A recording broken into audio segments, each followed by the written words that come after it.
बोलती पुस्तके. ज्यांना वाचनाचा नाद त्यांना बोलती पुस्तके घाली साद. आमचं चॅनल सबस्क्राईब करा आणि सबस्क्राईब करायला इतरांनाही सांगा. नमस्कार श्रोते मित्र हो, बोलती पुस्तके सादर करत आहे लेखक सूर्यकांत थोरात लिखित कथा पिंडदान. सकाळचे 10 वाजले होते तसा चपराशाने बँकेचा मुख्य दरवाजा उघडला. तसे बँकेचे बाहेर थांबलेले खातेदार बँकेत घवघवा घुसले. रात्रभर वाघुरीत राहिलेली मेंढरं वाघूर काढतात, चाऱ्यासाठी बाहेर पडतात, तशीच खातेदारांची गत झाली होती. पहिला नंबर मिळण्यासाठी एकमेकांना ढकलून रेटून पळत होते सगळे. सर्व खातेदार आत गेले, पण एक खातेदार बाहेरच दरवाजा शेजारी रेंगाळून कुणाची तरी वाट पाहत उभा होता. 11 वाजून गेले तरी खातेदाराची प्रतीक्षा थांबली नव्हती. तेवढ्यात ज्याची प्रतीक्षा करत होता ती व्यक्ती येताना पाहताच तो जरा सुखावलाच. ती व्यक्ती जवळ येतात त्यांना म्हणाला, काय साहेब, मी कवाचा तुमची वाट पाहतोय. मला वाटलं आज काय तुम्ही येत नाहीत. त्याचं काय आहे सदाभाऊ, मी आज जरा ज्येष्ठ नागरिक संघाचे कार्यालयामध्ये थोडं काम होतं. काही लोकांच्या अडचणी होत्या, त्यांचे निवारण करता करता वेळ झाला म्हणून जरा इकडे यायला उशीर झाला. तुम्ही तोपर्यंत कुणाकडून तरी स्लिप भरून नंबर लावायचा. श्रीकांत पाटील सदाभाऊचे शंका निरसन करून म्हणाले. श्रीकांत पाटील हे एका महत्त्वाच्या सरकारी खात्यामधून उच्च पदावर सेवानिवृत्त झाले होते. 1 वर्षाचा काळ संपला होता. ते एकदा स्टेट बँकेमध्ये रकमेची स्लिप भरत असताना एक वयस्कर व्यक्ती, अंदाजे वय असेल 70 ते 75, ती व्यक्ती जवळ येऊन त्यांना म्हणाली, साहेब, एक विनंती आहे. मला एवढी स्लिप भरून द्या. म्या 2-3 म्हटलं, पण मला कोणीच ही चिठ्ठी भरून दिली नाही, म्हणून तुमच्याकडे आलोय. ही विनंती कशाला करता? मी तुमच्या धाकट्या भावासारखा आहे. मला हक्काने काम सांगा. तुम्ही ज्येष्ठ नागरिक आहात. तुमच्या कामाला कोणी नाही म्हणायला नाही पाहिजे.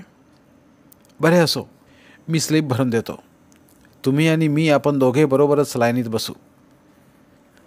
श्रीकांत पाटील आज एका ज्येष्ठ नागरिकाला मदत केल्याच्या आविर्भावात म्हणाले. सदूभाऊ हे जवळच्या डोंगरवाडी गावचे सेवानिवृत्त व गावचे खातेदार होते.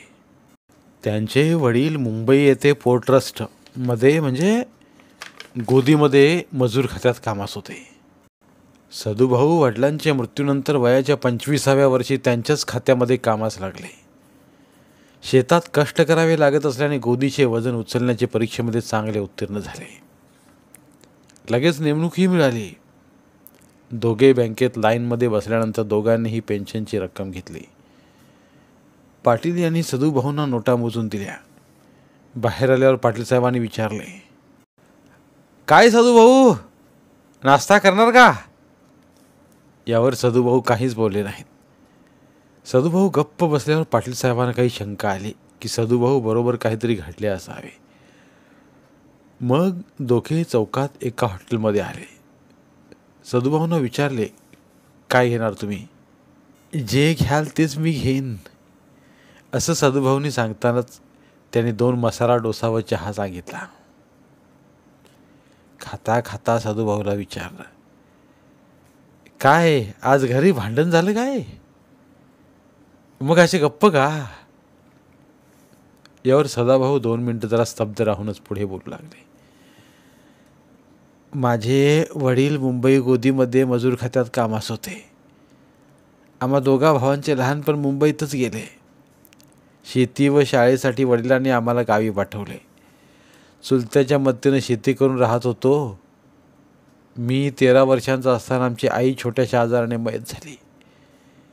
भावाने व मी दोघांनी राहून शेती केली.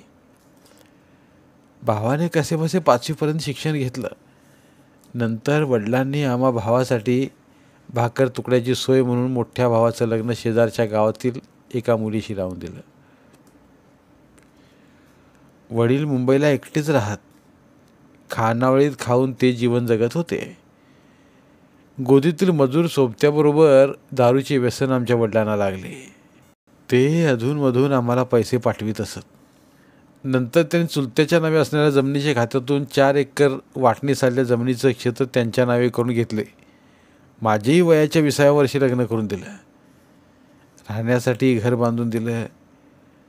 पुढे वयाच्या 50व्या वर्षी दारूमुळे वडिलांचे निधन झाले. मैतापूर्वी त्यांनी माझे नाव वारस म्हणून लावले असल्याने माझी त्यांच्या जागेवर नेमणूक झाली. मीही वयाच्या 60नंतर रिटायर्ड झालो. आजपर्यंत मी 15 वर्षे पेन्शन घेत आहे. वडिलांनी एका गरीब कुटुंबातील मुलीशी माझं लग्न लावून दिलं. वडिलांच्या मृत्यूनंतर माझ्या थोरल्या भावाने त्याच्या बायकोच्या सांगण्यावरून वाटणी करून मला 4 एकरांपैकी 1.5 एकर जमीन देऊन विभक्त केलं. त्याने नदीच्या बाजूची बागायत जमीन घेतली. मला शाळा शिकायची होती, पण मला भावाने शाळेतूनही दुसरीतून काढलं.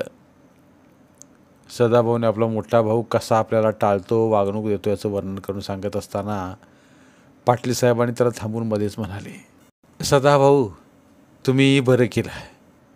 ज्या लोकांना तुम्ही महत्त्वाचं वाटत नाही त्या लोकांपासून दूर जाणं हे चांगलंच. तिथं थांबणं म्हणजे स्वतःहून दुःखाला आमंत्रण देणं. तुमचा हा चांगला विचार अनेक वाईट विचारांना नष्ट करण्यासारखा आहे. काय सांगू साहेब, मी वेगळा झाल्यापासून मी आणखी 4.5 एकर जमीन विकत घेतली. मोठा मुलगा शेती करायचा, पण धाकटा मुलगा किराणा दुकान चालवायचा. असा बराच काळ गेल्यानंतर माझी पत्नी मी निवृत्त होण्यापूर्वी एका किरकोळ आजारात वारली. दोन्ही मुलांची लग्न करून दिली. माझी पत्नी गेल्यानंतर 2 मुलांनी विभक्त राहण्याचे ठरवले. मोठ्या मुलाची बायको आगाऊ असल्याने तिने नवऱ्याचे कान भरून वाहिलं घेतलं. राहिला प्रश्न माझा, तर त्यांनी जमिनीप्रमाणे माझी पण वाटणी केली. दोघांच्याही डोळ्यात माझी पेन्शन चालू लागल्याने एकाला पूर्ण पेन्शनचा लाभ मिळू नये म्हणून मोठ्या भावाने दर महिन्याचे पहिले 15 दिवस थोरल्याकडे, नंतरचे 15 दिवस धाकट्या मुलाने वडिलांना सांभाळावे अशी वाटणी केली. अशी वाटणी करणे म्हणजे मोठ्या मुलाचा एक हेतू होता. पहिल्या 15 वडिलांची पेन्शनचा लाभ जास्त प्रमाणात आपल्याला उठवता येईल. दुसऱ्या 15 कधीकधी 31 तारखेमुळे 16 दिवस होतात, आपल्याला 1 दिवस कमी होतो. मोठ्याचा हेतू धाकट्या मुलाने बरोबर ओळखला होतो.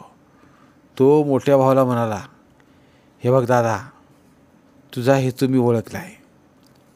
तुझा डोळा बाबाच्या पेन्शनवर आहे. दुसऱ्या 15 कधीकधी 1 दिवस वाढतोय हे तुला माहीत आहे. तुझे मन किती कद्रूप आहे हे मला समजले. तू जमीनही 1 एकर कमी दिली. तू नदीलगत घेऊन मला जिरायत बाजूची दिलीस. हे आपसात वाटप झाले आहे. तू बाबाचे नाव असल्याने त्यांना बसून तू काहीही तुझ्या नावावर करून घेशील हे सांगता येत नाही. अरे, मी तुला राम लक्ष्मणाप्रमाणे राम समजत होतो. तू रामाप्रमाणे वागला नाहीस. मी नेहमीच लक्ष्मणाची भूमिका घेतली. तू नको बाबाला सांभाळूस, मीच त्यांना हयातीभर सांभाळतो असे म्हणतच थोरला भाऊ म्हणतो, अरे तू बाबाला सांभाळशील कारण तुला बाबाची पेन्शन हडप करायची आहे. मला लोक नावं ठेवतील बापाला सांभाळत नाही म्हणून, माझी जननिंदा होईल. मला नको आहे म्हणून मी केलं वाटप रास्त आहे ते मान्य करणं हा पर्याय मान्य करावा लागेल. कारण तो धाकटा होता. तेव्हापासून ते आजपर्यंत साहेब मी मोठच्या जिन्याप्रमाणे वर खाली वागतो. पहिला 15 मोठ्याकडे तर दुसरा 15 धाकट्याकडे राहतो. माझ्या आजोबांनी शेतीसाठी सालगडी ठेवला होता. त्याला 2 वेळा जेवण, सकाळी नाश्ता, वर्षातून 2 पोशाख, बिडी काडी, दाढी डोकी व शिवाय वर्षाला पगार दिला जायचा. इथं तर माझी सालगड्यापेक्षाही हलक्या दर्जाची वागणूक दिली जाते. मला दाढी डोकेसाठी पैसे मागावे तर धाकट्याच्या पाळीत त्याच्याकडून घे असा मोठा मुलगा सांगतो. पहिल्या 15 माझ्याकडून पेन्शनचं 10,000 काढून घेतो तर धाकटा 8,000 घेतो. काही बोलत नाही. मलाही आता जगण्याचा कंटाळा आला आहे. असं सदाभाऊने आजपर्यंतचा इतिहास पाटील साहेबांसमोर कथन केला. त्यावर पाटील साहेब सदूभाऊला समजून सांगू लागले, हे बघा सदूभाऊ, असं मन मारून जगण्यापेक्षा मन भरून जगावं. कारण इथल्या प्रवासाचा मुक्काम कधी संपेल हे सांगता येत नाही. तुमच्याच पेन्शनवर मुलं तुम्हाला सांभाळीत आहेत. घरदार शेतीवाडी तुम्ही केलं. त्यांची काहीच मदत नाही. हे बघा सदूभाऊ, एक वेळ मदतीचा हात नसला तरी चालेल, पण मन मात्र निर्मळ असलं पाहिजे. तुमच्या मोठ्या मुलाचे मन तसे निर्मळ नाही, तसेच तो बायकोच्या अधीन असल्याने हे सारं घडत आहे. तुमचे हे नात्यातील भांडण भावकीमध्येच अडकले असल्याने ते शब्दांनी सर्वांना सांगून मिटेल व त्याची सोडवणूक होईल असं वाटत नाही. त्यासाठी आता वेगळी कृती करावी लागेल. हे बघा साधू, दारातील कुत्रा असो, त्याला शिळी भाकरी टाकली तरच ते इमानदार असतात. परंतु घरातील घास देऊन आपलीच माणसं गद्दार निघाली, वाईट निघाली.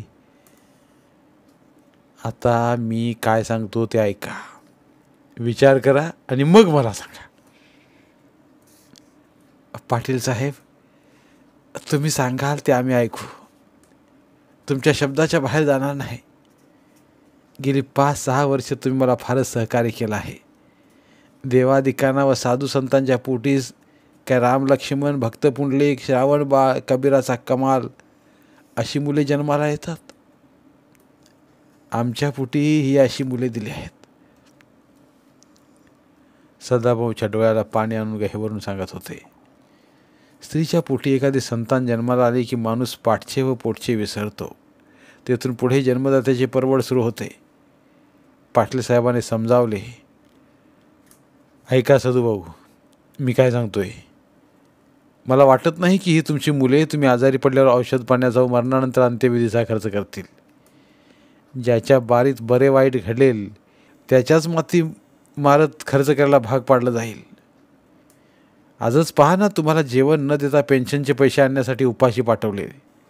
तुम्हाला एखादी मुलगी असते तर तिने तुमचे हाल इतके हाल होऊ दिले नसते आणि भावांनाही करू दिले नसते.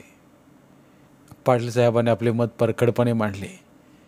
हे मत ऐकून सदाभाऊ म्हणाले, साहेब, मला जरी मुलगी नसली तरी मोठ्या भावाची एकुलती एकच मुलगी असून तिचा माझ्यावर फार जीव आहे. ती कवा कवा मला बँकेत भेटायला येते. सदाभाऊने असे सांगताच पाटील साहेब म्हणाले, तिला उद्या घेऊन इथेच या. दुसरे दिवशी पाटील साहेब, सदाभाऊ आणि त्याची पुतणी सुमन बँकेत आले. बरेच कागदपत्र त्यांच्या हातात होतं. ते घेऊन ते बँकेत गेले. 1 तासाने ते सर्वजण बाहेर आले. आज आपण जे काय केले आहे त्याची वाच्यता कुठेही करायची नाही अशी तंबी त्या दोघांना देऊन सर्वजण आपापल्या घरी गेले. सदाभाऊच्या मोठीच्या जेण्याप्रमाणे नित्य नियमाने पाळी दर महिन्याचा पहिला 15 मोठ्या मुलाकडे, दुसरा 15 धाकट्या मुलाकडे चालूच होती. असा 2 वर्षांचा काळ लोटला. आता सदाभाऊची तब्येत फारशी साथ देत नव्हती. ते कसे तरी दरमहाप्रमाणे बँकेला जात होते. 1 महिन्यात निवृत्ती वेतनाच्या दिवशी सदाभाऊ भेटून मला सांगू लागले, साहेब, आता चालणं होत नाही. कोरोनाची 2 लस घेतल्यापासून गुडघे व कंबर फार गेलेत. मुलाकडं नातवाकडं गाड्या आहेत, ते घेऊन येत नाहीत. गावच्या फाट्यापर्यंत मी कसा तरी कडत येतो. तिथून 6 सीटर रिक्षात बसून येतो. पहिली तारीख असल्यानं मोठी सून पैसे दाखवल्याशिवाय जेवण देत नाही. मला असं वाटतं ह्या मुलांची तोंड पाहायला नको. एखाद्या वृद्धाश्रमात जावं असं मला मनोमन वाटतंय.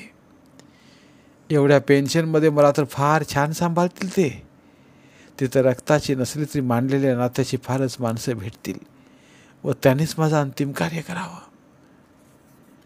मुलाबाळांना न सांगता तिकडची मूठ माती द्यावी असं वाटतं. सदाभाऊ तळतळून डोळ्यात अश्रू आणून सांगत होते. त्याचं काय आहे सदूभाऊ, भूक भागवणारे नाती आणि चूक पोटात घेणारी नाती यांच्याशी कधीही गद्दारी करायची नसते. कारण ते आपल्या जीवाला जीव देणारे, जीव लावणारी हक्काची माणसं असतात. परंतु तुमची मुलं जीव लावणारी नाहीच. त्यांचं सारं लक्ष तुमच्या पेन्शनवर आहे. त्यामुळं ते तुम्हाला वृद्धाश्रमात पाठवणार नाहीत. तुम्हाला पुन्हा एक सांगतो सदाभाऊ, एक वेळ घराचे दार लहान अगर मोठे असो, पण हृदयाचे दार मोठे असावे. कारण त्या अनेक नाती समाविष्ट असतात. पण तुमच्या मुलांची मने मोठी नाहीत. आणि जननिंदा होईल म्हणून तुम्हाला वृद्धाश्रमामध्ये पाठवणार नाही ते. पाटील साहेबांनी आपले तत्त्वज्ञान अनुसार सदाभाऊला समजावले. सदाभाऊला त्याने हॉटेलमध्ये थोडेफार खाऊ घालून 6 सीटरमध्ये बसवून दिलं. यापुढं कोणाला तरी बरोबर घेऊन येत जा अशी तंबी दिली. आता सदाभाऊने 75 पार केली होती. त्यांची खाण्याची आबाळ होत होती. मुलं नातवंड यांचा सतत विचार येत असल्याने त्यांना चालताना आता दमछाक होत होती. दूरच कमी दिसणं अशी व्याधी झाल्या होत्या. पाटील साहेबांच्या भेटण्यानंतर महिन्याच्या 1 तारखेला पेन्शन घेताना भेटगाठ होत असे. आज 1 तारीख असूनही पाटील साहेबांना सदाभाऊ दिसले नाहीत. त्यांनी त्यांची 1 वाजेपर्यंत प्रतीक्षा करूनही सदाभाऊ दिसले नाहीत. मग त्यांचे वेतन घेऊन घरी गेले. परंतु रस्त्याने जाताना एकच सदाभाऊचा विचार यायला लागला. नको त्या शंका त्यांच्या मनात येत होत्या. काही वाईट घडले तर नसेल असे नको ते विचार मनात येऊ लागले. न राहवल्याने त्यांनी त्यांची पुतणी सुमनला फोन करून कळवले आणि तिला सदाभाऊला भेटून ये व मला काय झाले ते कळव असं सांगितलं. सुमन दुसऱ्या दिवशी सदाभाऊच्या घरी गेली. तिने पाहिलं तर एका पोत्यावर सदाभाऊच पांघरून ठेवून झोपलेले दिसले. तिने तोंडावर पांघरून दूर करून त्यांना उठवू लागली. नाना उठा, मी सुमन आले आहे. काय होते नाना तुम्हाला? डॉक्टरकडे नेलं नाही का? असं विचारता सदाभाऊने सांगितले नाही. ते दोघेही म्हणाले आम्हाला फार कामे आहेत, आम्ही नाही नेऊ शकत. नातवानेही शाळेचं नाव सांगून टाकलं. आज 5-6 तारीख. मोठ्या मुलानं त्याच्याकडे 15 असल्याने खर्च करावा लागेल म्हणून टाळलं. बरं झालं तू आलीस. कोरोनाचं लसीकरण घेतल्यापासून गुडघं फार दुखत्यात, भूकही लागत नाही. सदाभाऊने असं सांगता सुमनताईने लगेच तातडीने पाटील साहेबांना फोन करून सारी हकीकत सांगितली. पाटील साहेब म्हणाले, मी रिक्षा घेऊन येते, बांधगावमध्ये चांगल्या दवाखान्यात दाखवूया आपण. असं म्हणून ते 1 तासात सदाभाऊच्या घरी पोचले. सर्व परिस्थिती पाहून चर्चा अंती सदाभाऊला बांधगाव येथे दवाखान्यात नेण्याचं ठरलं. सदाभाऊचा मोठा मालकू रामभाऊच्या वारीत म्हणजे पहिल्या 15 आजारी पडल्याने पाटील साहेबांनी रामभाऊला विचारलं, तुझ्या वडिलांना बांधगाव येथे न्यायचं आहे. डॉक्टरची वेळ घेऊन आलो आहे, तर त्यांना दवाखान्यात दाखल करावं लागेल. खर्चा पाण्याचं काय करायचं? ऑपरेशनसाठी खर्च येईल, तो तुला करावा लागेल.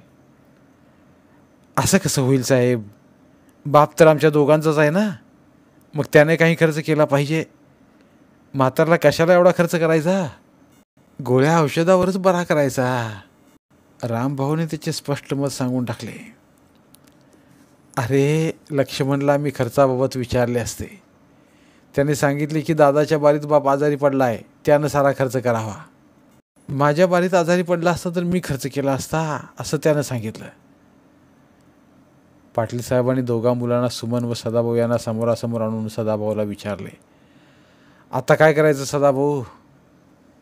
दोघा मुलांपुढे हतबल झाले आणि ते काहीच बोलेनासे झाले. त्यांच्या डोळ्यांतून घळाघळा अश्रू वाहू लागले.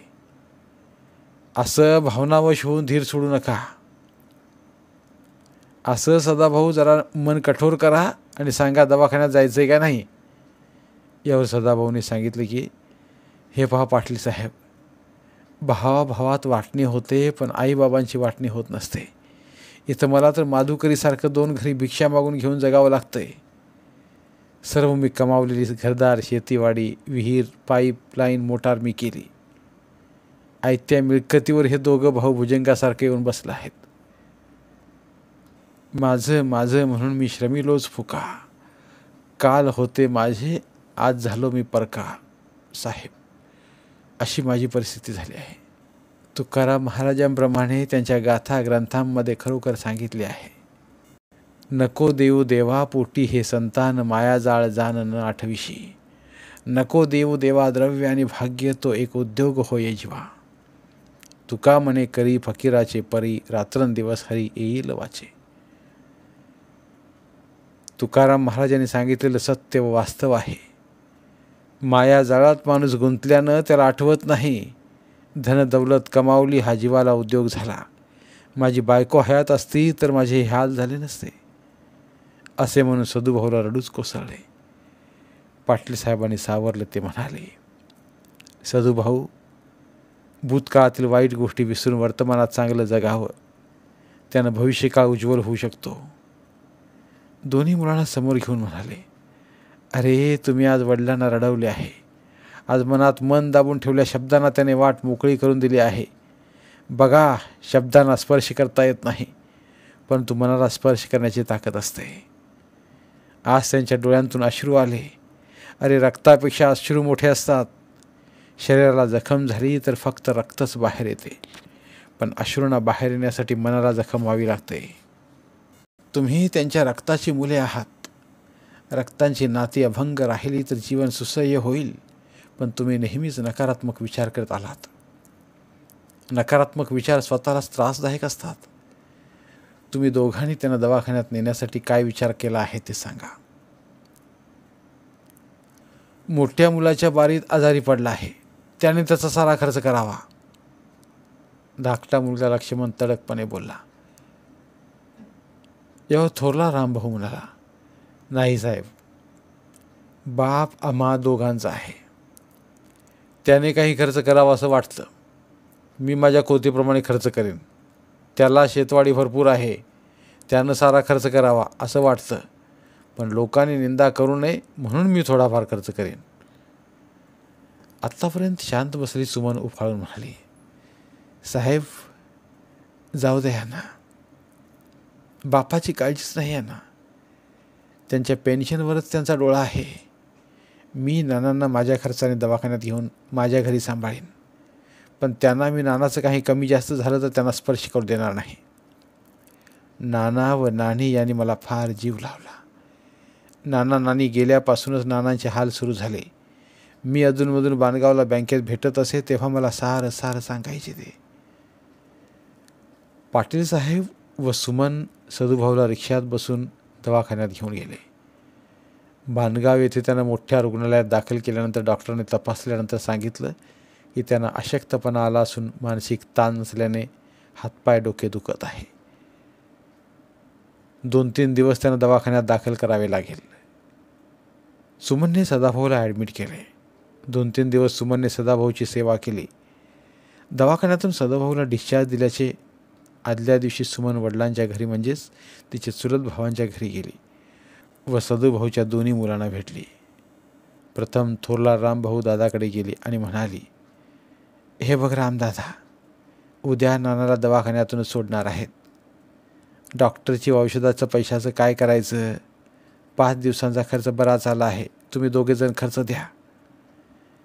हे बघ सुमा, दवाखान्यात दाखल केले ते या महिन्याच्या दुसऱ्या पंधरवड्यात. त्यामुळे दुसऱ्या पंधरवड्याच्या काळात धाकटा लक्ष्मणकडून खर्च घे. रामदादाने आपल्या अंगावर पडलं झुरळ झटकावत तसं झटकून टाकलं. मग सुमनने आपल्या मोर्चा लक्ष्मणकडे वळवला. तसे धाकटाही काहीतरी काढून झटकून लावणार, तरीही त्याने त्याच्याकडे जाऊन त्याला म्हणाली, अरे लक्ष्मण भाऊ, नानाला दवाखान्यातून आणवायचं आहे. बिलाचं काय करायचं? हे बघ ताई, नाना थोरल्याच्या पंधरवड्यात आजाराला सुरुवात झाली होती. त्यानं सर्व खर्च करावा. मी एक दमडी देणार नाही. सुमनला या भावांची उत्तरे अपेक्षित होती. दोघांना समोरासमोर बसून विचारलं, अरे तुम्ही बाबांची पेन्शन दोघात वाटून घेता. बाबाकडे तुम्ही लक्ष दिले नाही. कुत्र्याला जशी घर धरीन 2 टाईम तुकडा फेकते तसे तुम्ही वडिलांना 2 टाईम जेवण देता. म्हणजे झालं का? बाप म्हातारा झाला आहे, त्याला कधीतरी पातळ भाजी दूध खाऊ घालावं. नेहमी सुकी भाजी भाकरी देता. ती पुरेशी आहे की नाही हे पाहताना तुमच्या लक्षात नाही आहेत का? लक्ष्मणची 2 पोरं आहेत, त्यांनाही तुम्ही बापाशी बोलण्याचा प्रतिबंध केला आहे. अरे नातवंडांचा पहिला मित्र आजोबा असतो, पण आजोबाच्या शेवटच्या दिवसाचे मित्र नातवंड असतात. हाही आनंद त्यांचा तुम्ही हिरावून घेतलात. अरे कुठे फिरताल पाप? अरे आपली आजी नेहमी म्हणायची, दे रे देवा पुत, देवाने दिले भूत. ती म्हणायची तेच खरं. अशी तुमची करणी पाहून वाटतं. ते जाऊ द्या. नानाच्या हॉस्पिटलच्या बिलाचं काय करायचं, त्याला पहिलं कोणाच्या घरी आणायचं ते सांगा. त्यावर दोघे भाऊ गप्प बसले. सुमनला वाटले आपला बाप थोर आहे, तो तरी भावाला माझ्याकडे घेऊन ये असं म्हणेल, पण तोही मुकस्तंभाप्रमाणे गप्प राहिला. शेवटी रामभाऊ धाडस करून बोलला, तू आणि पाटील साहेबांनी बाबाला नेलं ना, मग तुम्ही दोघंच त्यांना सांभाळा. त्यांची पेन्शन तुम्हीच घ्या आणि सर्व क्रियाकर्म तुम्हीच करा. मग तुम्ही दोघेही भाऊ लक्षात ठेवा, मी नेते नानाला व त्यांचा सर्व खर्च मी करेन. दवा पाणी खानापिन मी करेन. परंतु तुम्ही जननिंदा झाल्यावर त्यांना न्यायला येऊ नका. अंतिम क्रियाकर्म मीच करेन. जरी पुतणी असली तरी मी त्यांची सेवा करेन. सुमनने त्यांना स्पष्टच सुनावले. सुमनने सदाभाऊला तिच्या घरी नेले. 3-4 महिने त्यांचा दवाखाना व खानपिन दवा पाणी खर्च केला आणि एके रात्री सदाभाऊच्या छातीमध्ये एकाएकी दुखू लागले. त्यांना अस्वस्थ वाटू लागले. श्वास घ्यायला त्रास होऊ लागला. सुमन घाबरली. तिने बाणगावला फोन केला. पाटील साहेब व सुमनने त्यांना बाणगावमधील एका हॉस्पिटलमध्ये दाखल केले. सर्व रक्त चाचण्या केल्यानंतर त्यांना 2 ब्लॉकेजेस आढळले. अँजिओग्राफी करणं आवश्यक आहे डॉक्टरनं सांगितलं. शेवटी सुमननं संमती दिली. 20,000 रुपये अनामत रक्कम भरल्यावर सदूभाऊंची अँजिओग्राफी शस्त्रक्रिया झाली. 15 त्यांची दवाखान्यात सुटका झाली. सुमन्यानं विचार केला की नानाला त्यांच्या घरी न्यावेत, तर आता त्यांना फारशी हालचाल होत नाही. अधूनमधून आजारी पडतात. त्यांच्या घरी असलेलं बरं. नाहीतर दोघे भाऊ म्हणतील पेन्शनच्या पैशासाठी चुलत्याला ठेवून घेतलं. एवढंच नाही तर चुलत्याला मारलं असाही आरोप करतील. सुमनने पाटील साहेबांपुढे मनातील विचार प्रकट केला. बाप आजारी पडल्यापासून बापाला भेटायला तुझ्या घरी सोड, पण दवाखान्यातही भेटायला आले नाहीत. त्यांच्याकडे असताना त्यांची खाण्याची व कपडा लत्त्याची आभाळ केली. हे बापाला काय सांभाळतील? मला असं वाटत नाही. मुले जेव्हा लहान असतात ना, तेव्हा मायबाप फार त्यांचा लाड करतात. कपडा लत्ता शिक्षण यामध्ये कितीही कसूर पडून देत नाहीत. तेवढी मुलं उतार वयात आईवडिलांची आबाळ करतात. त्यांचा मानसिक शारीरिक आर्थिक औषध पाण्याचा छळ करतात. एका कवीनं म्हटलं आहे, बाप नसतो कुणाचा ध्यानी मनी, बाप वेदनेचा धनी. वेदना सहन करीतच त्यांना इहलोक सोडावा लागतो. आईचं काही नाही. रामा व लक्ष्मणाची आई गेली तरी सदूभाऊने आईची उणीव भरून काढून मुलांना वाढवलं. बापाची महती सांगताना एका कवीनं म्हटलं आहे, लई अवघड आहे रे उमगाया बाप रे. तेव्हा सदूभाऊचा सल्ला घेऊन त्याला कुठे ठेवायचे ते ठरव. असा सल्ला दिल्यानंतर सुमनने पाटील साहेबांच्या समोरच सदूभाऊला विचारले. त्यांनी मुलाकडे जाण्यास साफ नकार दिला. एवढंच काय, मृत्यूनंतर माझ्या प्रेताला स्पर्श करण्याची मज्जाव करा असं सांगितलं. सदाभाऊच्या सल्ल्यानंतर त्यांना सुमनने आपल्या घरी ठेवले. सुमनने त्यांची चांगली सेवा शुश्रूषा एखाद्या परिचारिकासारखी केली. दवा पाणी वेळेवर देणे चालू होते. महिन्यानंतर सदाभाऊंना अन्न पाण्याचा थोडा थोडा त्याग करीत असत. एके दिवशी पोटात दुखू लागले. छातीतही चमका येऊ लागल्या. श्वास घ्यायला त्रास होऊ लागला. सुमनने तातडीने पाटील साहेबांना फोन करून बोलावले. पाटील साहेब आले. लगेच रुग्णालयामध्ये नेले. सर्व तपासण्या केल्या.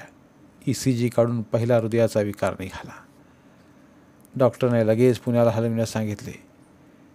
त्याच रुग्णालयाच्या रुग्णवाहिकेमधून पुण्यातील मोठ्या हॉस्पिटलला नेण्याचे ठरले. वाटेत जाता जाता करवंदी घाटात सदाभाऊंची प्राणज्योत मालवली. एका धडपडीच्या काळजाचा अंत झाला. पाटील साहेबांनी घड्याळात पाहिले तर रात्रीचे 1 वाजून गेले होते. रुग्णालयात न्यावे की घरी न्यावे या द्विधा मनस्थितीत असताना रुग्णालयात नेणे परवडणारे नव्हते. डॉक्टरांचं उगीच बिल होईल म्हणून त्याने रुग्णवाहिका माघारी फिरवली. सरळ सदाभाऊंच्या घरी नेली. यावर सुमन म्हणाली, माझ्या घरी नेले तर दोघेही मुले पैशापायी व मिळकतीपायी चुलत्यालाच पुतणीने मारले असे दोघेही म्हणतील. म्हणून सुमन पाटील साहेब रुग्णवाहिका सदाभाऊंच्या घरी आणले. रात्रीचे 2 वाजून गेले होते. प्रथम रामभाऊच्या घरात शव नेले असता रामभाऊने सांगितले की लक्ष्मणकडे शव पाहिले ठेवा. लक्ष्मणने विचार केला की दादा आपल्याला 13व्यापर्यंतचा खर्च आपणास करावयास सांगेल. लक्ष्मण म्हणाला, दादाकडेच ठेवा. आता 2 वाजून गेले आहेत, म्हणजे महिन्याचा पहिला 15 चालू झाला आहे. तेव्हा प्रेत दादाकडे ठेवा. राम म्हणाला, रात्रीच्या 12च्या आधीच मेले नसतील कशावरून? सुमनने व पाटील साहेबांनी मला त्रास देण्याच्या दृष्टीने आणले नसेल कशावरून? पाटील साहेबांना हसावे की रडावे हेच काय कळेना. प्रसंग काय आणि मुलांचं वागणं काय चमत्कारिक. वडिलांच्या मरणाची वेळ फार सेकंद मिनिटापर्यंत हिशोबात ठेवणारी मुलं कोणी पाहिली नसतील. पाटील साहेबांनी हे सारं पाहून ऐकून म्हटलं, तुम्ही मुले कशी रे निर्दय आहात. बाप मरण पावला आहे, या दुःखाच्या प्रसंगी तुम्हाला दुःखाचं काही घेणं देणं नाही. अरे बापाच्या प्रेताला पाहून तुम्ही हमसून हमसून रडायला पाहिजे. ते तर सोडा, पण डोळेसुद्धा भरून आले नाहीत. अरे तुमचा बाप रात्री 1 वाजता पुण्याला दवाखान्यात नेल्यानंतर करवंदी घाटातच त्याने प्राण सोडला. अंत्यविधी थोरल्या मुलाने करावा असा संकेत असताना आम्ही रामभाऊकडे प्रेत आणले. आता तुम्हाला कोणाला करायचं नसेल तर नका करू. त्यांचा विधी आम्ही दोघं सारे करतो. तुम्हाला त्यांच्या शवाला स्पर्श करू देणार नाही. पाटील साहेबांनी उपदेशपर शब्दात सांगितले. सुमन म्हणाली, साहेब नानांना रुग्णवाहिकेतून पडवीमध्ये घ्या. ॲम्ब्युलन्सला जाऊ द्या. शव खाली पडवीत घेतले. पडवीत प्रेत घेता सुमनने हंबरडा फोडून चुलत्याच्या प्रेताशेजारी हमसून हमसून रडू लागली. अधूनमधून नानाच्या आठवणी रडता रडता सांगायची. दोन्ही मुले, त्याच्या बायका व त्यांची मुले एका कोपऱ्यात दुःख सावरून बसले होते. पाटील साहेबांनी राम लक्ष्मणकडे पाहत म्हटले, उद्या सकाळी 12 वाजण्याच्या आत अंत्यविधी उरकला पाहिजे. कोणाला कळवायचे असेल तर कळवा आणि सर्व सामान आणून ठेवा. एवढं सांगून रामभाऊ लक्ष्मण काहीच बोलू शकले नाहीत. पाटील साहेबांनी ओळखले, खर्च कोणी करायचा या भीतीमुळे ते गप्प बसले असावेत. तेवढ्यात सुमनने ओळखले. पुढे येऊन ती म्हणाली, तुम्ही पैशाची काळजी करू नका. तुम्ही सामान घेऊन या आणि कोणाचे पैसे देणे आहे त्याची यादी करा. मी सर्व देणे मिटवून टाकीन. अंत्यविधीचे पैसे दशक्रिया झाल्यावर मागतात आणि ते पैसे यजमानाने बुडवणे चांगले नसते. मग दोघेही भाऊ सामान घेऊन आले. ज्यांना ज्यांना कळवायचे होते त्यांना कळवलं. अंतिम संस्कार यथोचित पार पडले. त्याच दिवशी सायंकाळी सावडण्याची क्रिया झाली. त्यावेळी पाटील साहेब म्हणाले, परवाच्या दिवशी आपण येथे पुढील कार्यक्रमाची चर्चा करू. तुमचे भाऊबंद पाहुणे सगळे बोलावून घ्या. त्याप्रमाणे 2 दिवसांनी बैठक बसली. सुमनने प्रथम विषय काढला. रामदादा, कसे करायचे ते दशक्रियेच्या जेवणाचा, विधीचा, इतर खर्चाचं काय करायचं ते तुम्ही सांगा. तोंडात गुळणी धरल्यागत रामनं सांगितलं, बाबा धाकट्याच्या बारीत वारले असल्याने लक्ष्मणने सारा खर्च करावा. माझं नेमून दिल्या पाळीत वारले नाहीत. वारले असते तर मी खर्च केला असता. हे ऐकून लक्ष्मण मध्येच उठून म्हणाला, हे शक्य नाही. बाबा त्याच्या पाळीतच वारले आहेत, त्याने सारा खर्च करावा. हे ऐकून सुमन व पाटील अचंबित होऊन कपाळावर हात मारून घेतले. सुमन दोघा भावांना उद्देशून म्हणाली, असे कसे रे तुम्ही मुले. बाप गेला त्याचं काही घेणं देणं नाही तुम्हाला. तुम्हाला पडली आहे फक्त पैशाची चिंता. तुकाराम महाराजांनी म्हटलेलं आहे ते काय खोटं नाही. नको देऊ देवापोटी हे संतान माया जाळे जाणं. आठवती नको देऊ देवाद्रव्य आणि भाग्य तो एक उद्योग होऊ जीवा. नाना जर जिवंत असते तर तेही असेच म्हणाले असते. माया जाळ हे मुले झाली. अशी मुले नसती दिली असते तर फार बरे झाले असते. वास्तविक नानी आज हयात नाही. नानीचे नंतर तुम्हाला नानांनी आईची आठवण येऊ न देता तुम्हाला वाढवलं, शिकवलं. नानी नेहमी जात्यावरती उभी म्हणायची, आहेवच मरण म्हणजे देवाचे देण. सुखी ठेव देवा माझ्या कुंकुवाचं लेन. आईच्यासाठी तरी तुम्ही बापाला सुख ठेवलं का?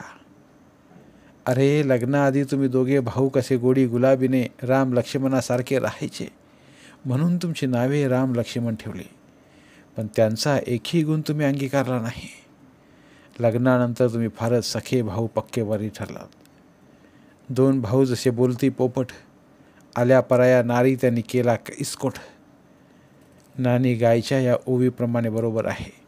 तुम्ही काहीच करू नका, पिंडदान विधी व केस वपन सुद्धा मीच करेन. पुढे काय परिणाम होईल त्याला जबाबदार तुम्हीच राहाल याची नोंद ठेवा. यांची बैठक चालू असतानाच पोलीस पाटील महादू पाटील म्हणाले, अरे पोरांनो, तुम्हाला समजत कसं नाही? सदाला 2 मुले असताना मुलींनी क्रियाक्रम करणं म्हणजे तुमच्या तोंडात लोक शान घालतील. साऱ्या गावात नातेवाईकमध्ये तुमची निंदा होईल. विचार करा, काय तो चांगला निर्णय घ्या. काय आहे पाटील, तुम्ही म्हणता तेही खरं आहे, पण आता आमच्याकडे काही नाही. काहीतरी पैशाची सोय पाहिजे. दोन्ही भावाने आपली आर्थिक अडचण सांगितली. महादू पाटील म्हणाले, या कामी तुम्ही तुमच्या बहिणीला शरण जा. ती तुम्हाला निश्चित मदत करील. पाहिजे तर तिला एखाद्या जमिनीचा तुकडा द्या.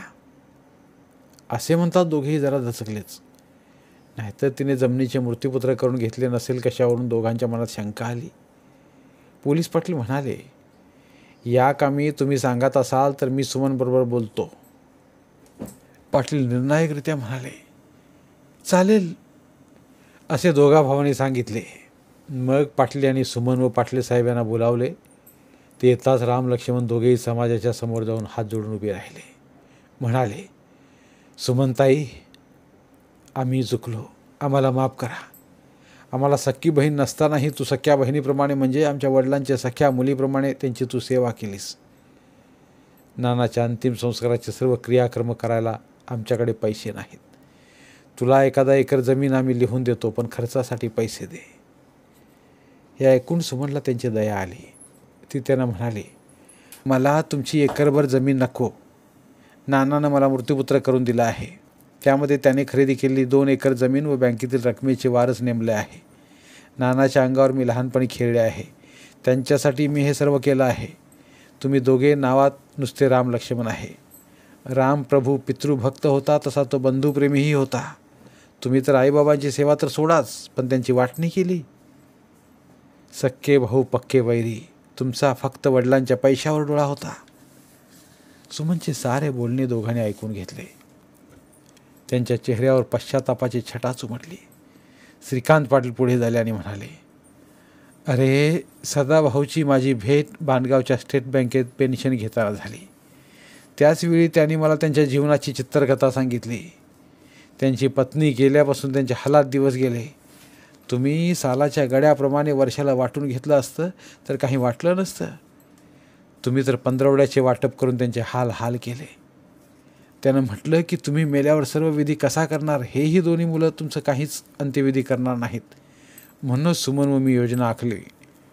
त्यांना पेन्शनच्या खात्याव्यतिरिक्त एक बचत खातं उघडून दर 6 महिन्यात मिळणारी वाढ पेन्शनमधून काही रक्कम त्या खात्यात टाकीत होतो. बचत खात्यास वारस म्हणून सुमनचे नाव लावले. तुम्ही आता शरण आला आहात आणि पश्चाताप झाला आहे, तेव्हा सारा हिशेब तुम्हाला दाखवतो. असे म्हणून श्रीकांत पाटील साहेब व सुमन यांनी व पोलीस पाटील महादू पाटील यांच्यासमोर त्यांचा हिशेब, कागदपत्रे, खर्चाची बिले व इतर रक्कम दिली.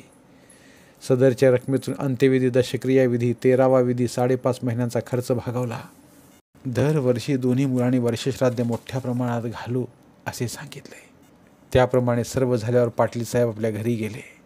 जाताना त्यांच्या चेहऱ्यावर एक सत्कार्य केल्याचा भाव उमटला होता. रात्री अंथरुणाहून पडता पडता देवाला त्याने हात जोडले आणि म्हणाले, देवा, एका आईची लेकरं अशी कार्य वागतात, पैका परी पैका जाई, हसू होई जगतात. देवा, कोणालाही काही नाही दिले तरी सुमनसारखी एक समजदार लेक नक्की दे. धन्यवाद. पुन्हा भेटूया एका नवीन कथेसह.